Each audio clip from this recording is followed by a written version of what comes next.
Jamais sans la grâce, une dévotion matinale qui vous connecte à la pensée de Dieu et vous donne la provision du ciel au quotidien. Bonjour chers amis internautes, bienvenue dans cette dévotion matinale. Une nouvelle journée, une nouvelle provision. Prions. Papa, merci beaucoup parce que tu nous aimes et tu nous as rassemblés. Et chaque jour, tu nous nourris, papa. Merci pour ton amour inconditionnel qui est envers nous.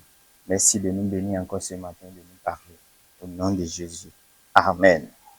Je remercie au passage le pasteur Arnaud qui nous a vraiment entretenu la semaine précédente dans 2 Corinthiens 15. C'était vraiment riche. Merci beaucoup, pasteur. Et aujourd'hui, nous allons lire un passage dans le livre de Agé. Agé 2, le verset 3. Lisons. Quel est parmi vous le survivant qui a vu cette maison dans sa gloire première? Et comment la voyez-vous maintenant, telle qu'elle est? Ne paraît-elle pas comme rien à vos yeux? Que le Seigneur bénisse sa parole. Ici, c'est un passage merveilleux. C'est l'histoire des enfants d'Israël. Les enfants d'Israël étaient en déportation en Babylone pendant le règne du roi Nebuchadnezzar. Et plus tard, Cyrus, qui est le roi perse, va annexer maintenant Babylone. Et Babylone va devenir une province de l'Empire perse. Et de tout temps, Dieu va toucher maintenant le cœur de Cyrus. Et Cyrus va donner l'ordre aux enfants d'Israël qui étaient déportés.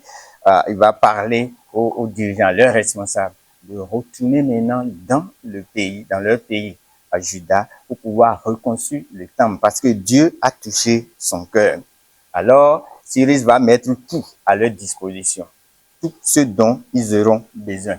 Il va mettre à leur disposition les provisions, les matériaux de construction, des lettres, des impôts, des souscriptions. Il va mettre tout ce dont ils auront besoin pour réussir la construction de ce temple-là, pour le Dieu, pour l'Éternel. Et à leur tête, Cyrus va mettre un certain nombre d'hommes composés d'une élite, et cette élite-là est composée de Zorobabel, qui était le gouverneur. Il y a Agé, qui était le prophète.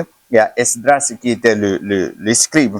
Il y a Josué, le souverain sacrificateur. Et il y a beaucoup d'anciens autour d'eux. Et ils vont décider de retourner maintenant au Juda pour pouvoir reconstruire le temple.